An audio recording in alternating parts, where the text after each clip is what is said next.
الحمد لله رب العالمين والصلاة والسلام على سيد الأنبياء والمرسلين وعلى آله وأصحابه ومن تبعهم بإحسان إلى يوم الدين اما بعد۔ محترم جناب مولانا شیخ اظہر اقبال صاحب زیدہ مجدہم، حضرات علماء اکرام، ہماری تاجر برادری کے معززین، بزرگان محترم، برادران عزیز اور ہمارے عزیز ساتھی طلبہ، السلام علیکم ورحمۃ اللہ تعالی وبرکاتہ۔ سب سے پہلے تو میں شیخ مولانا اظہر اقبال صاحب کا شکریہ ادا کرنا چاہوں گا کہ انہوں نے ہمارے معاشرے اور معیشت کے ایک اہم موضوع کا انتخاب کر کے ہمیں اس سلسلے میں یہاں جمع کیا اور مجھے یہ سعادت بخشی کہ میں اس میں شریک ہوں۔ میں آیا تو اصل میں مقررین سے سننے کے لیے تھا اور ان سے فائدہ حاصل کرنے کے لیے، لیکن حضرت شیخ صاحب نے مجھ سے حکم دیا کہ تمہیں اس موضوع کے ابتدا میں کچھ باتیں کرنی ہیں،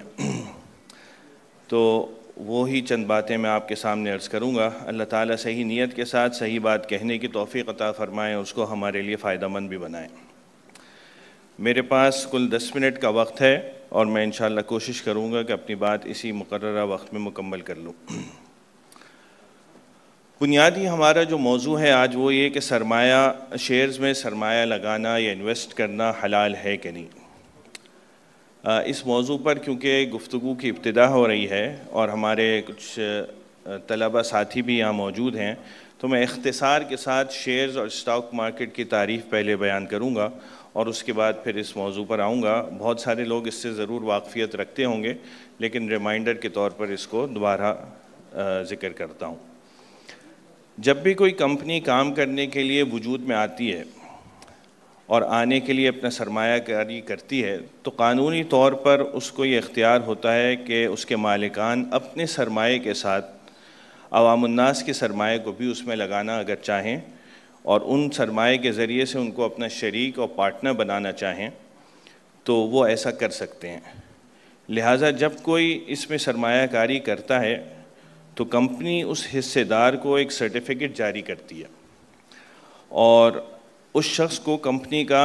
اس شخص کا کمپنی میں جو حصہ ہوتا ہے وہ اس سرٹیفکیٹ میں ریفلیکٹ ہوتا ہے، جس کو انگریزی میں اس سرٹیفکیٹ کو انگریزی میں شیئر کہتے ہیں یا اردو میں حصہ اور عربی میں اس کا نام سہم ہے۔ جب کوئی شخص کمپنی کے شیئرز لے لیتا ہے تو وہ اس کا حصے دار اور پارٹنر بن جاتا ہے۔ اس کے لیے یہ ممکن نہیں ہوتا کہ وہ کسی وقت اپنی مرضی سے اس پارٹنرشپ سے الگ ہو جائے جب تک کہ کمپنی نہ بند ہو۔ ہاں یہ ضرور ہے کہ اس کے پاس یہ آپشن ہوتا ہے کہ وہ اس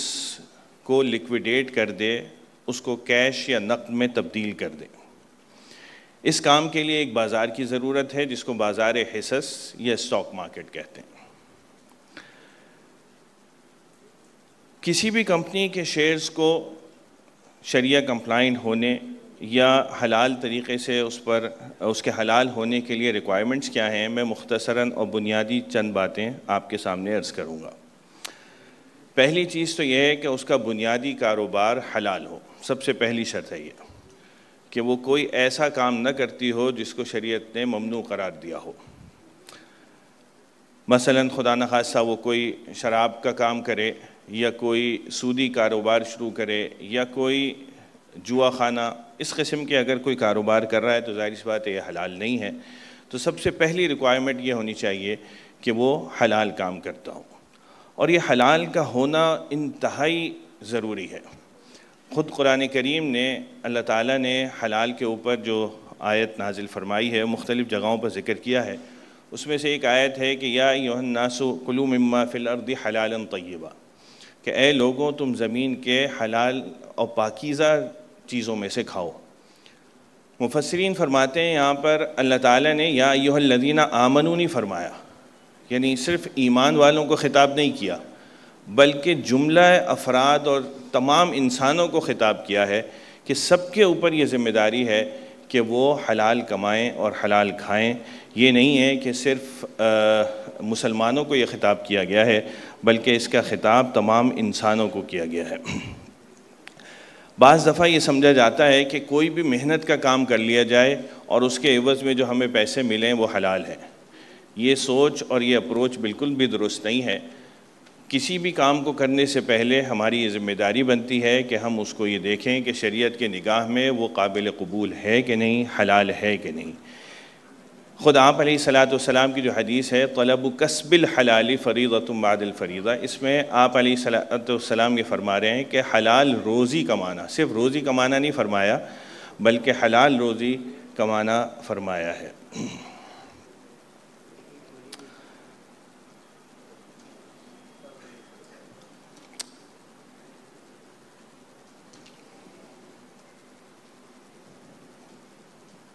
ہمارے استاذ محترم حضرت مولانا مفتی عبد المنان صاحب دارالفتہ دارالعلوم کراچی سے تشریف لائے ہیں، ہم ان کو خوش آمدید کہتے ہیں، اہلاً و سہلاً و مرحباً۔ اور یہ حلال روزگار کمانا اور اس کو حلال طریقے سے کمانا، یہ دونوں کام صرف دین اسلام ہی کی طرف منسوب نہیں ہیں، بلکہ اللہ تعالیٰ نے اس سے پہلے جتنی شریعتیں نازل فرمائی ہیں اس میں بھی اس حکم کو جاری فرمایا ہے۔ چنانچہ حضرت شعیب علیہ السلام کا واقعہ آپ کو معلوم ہوگا کہ ان کی قوم کے افراد جو ہیں وہ ناپ تول میں کمی کر کے تجارت کیا کرتے تھے، اور اسی وجہ سے وہ عذاب کا بھی شکار ہوئے۔ تو جب حضرت شعیب علیہ السلام نے ان کو دعوت دی تو انہوں نے اسی بات پر حیرت کا اظہار کیا تھا اور ان سے فرمایا تھا کہ اصلاتک تأمرک ان نترک ما یعبد آباؤنا او ان نفعل فی اموالنا ما نشاء، کہ آپ کی نماز، آپ کا دین ہمیں اس بات سے روکتی ہے کہ ہمارے آباء و اجداد اب تک جس کی عبادت کرتے آ رہے تھے ہم اس کی عبادت کو چھوڑ دیں، اور دوسری بات یہ کہ جو ہم جس طریقے سے مال کما رہے ہیں اس میں آپ کے احکام کے مطابق کریں۔ تو بات یہ ہے کہ یہ کوئی نئی چیز نہیں ہے، بلکہ انبیاء کرام علیہ السلام اس سے پہلے بھی یہی پیغام دیتے آ رہے ہیں کہ ہم نے جو بھی کام کرنا ہے وہ شریعت کے دائرے میں رہ کر کرنا ہے، عدل و انصاف کے ساتھ کرنا ہے، اور جو شریعت کے احکام ہیں ان کو پیش نظر رکھ کر کام کرنا ہے۔ اور تجارت تو ایسی چیز ہے جو یعنی کمانے کے اگر ہم ذرائع دیکھیں تو عمومی طور پر تین ہیں، ایک تجارت ہے، دوسری ملازمت ہے، اور تیسرا محنت مزدوری ہے۔ اور سب سے زیادہ جو فضیلت آئی ہے وہ تجارت کے معاملے میں ہے۔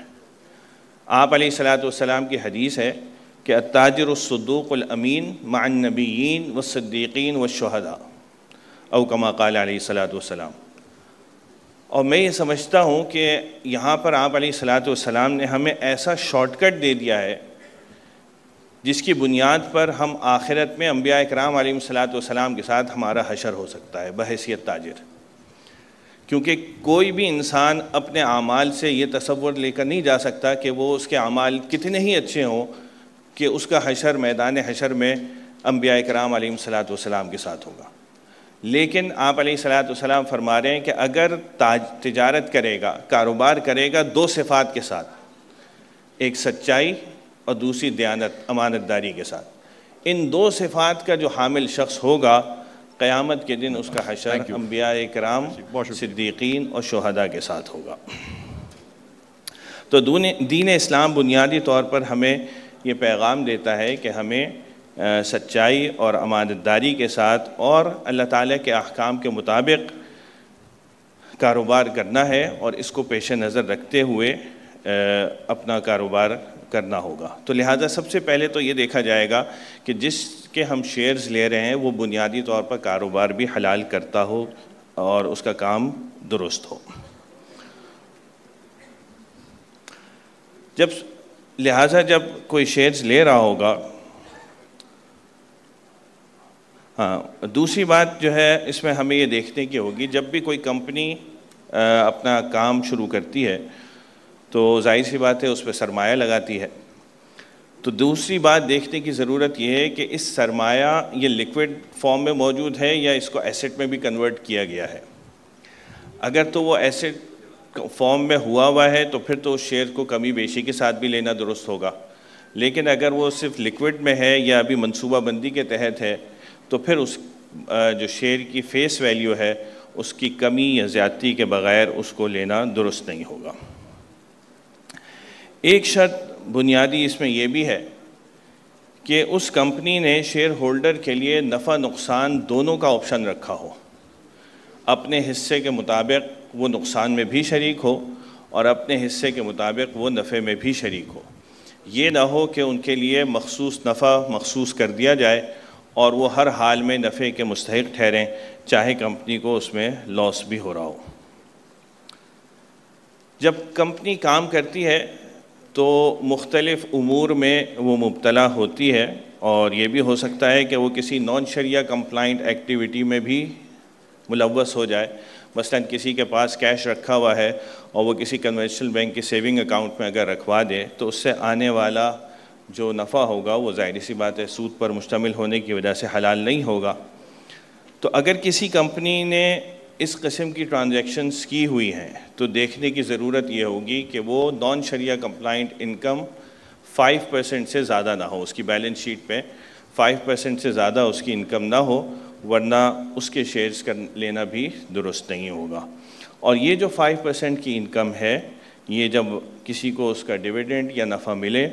تو اس کے مطابق اس کو اپنے حصے سے بغیر ثواب کی نیت کے صدقہ کرنا بھی ضروری ہوگا۔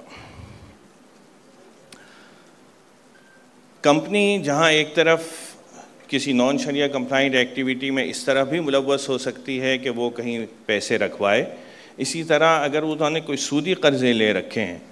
تو اس میں بھی ضروری یہ ہے کہ کمپنی کے مجموعی سرمایے کا تناسب دیکھا جائے، اور یہ دیکھنا ہوگا کہ وہ اس کے کل سرمایے کے 33% سے زیادہ اس میں ملوث نہ ہو۔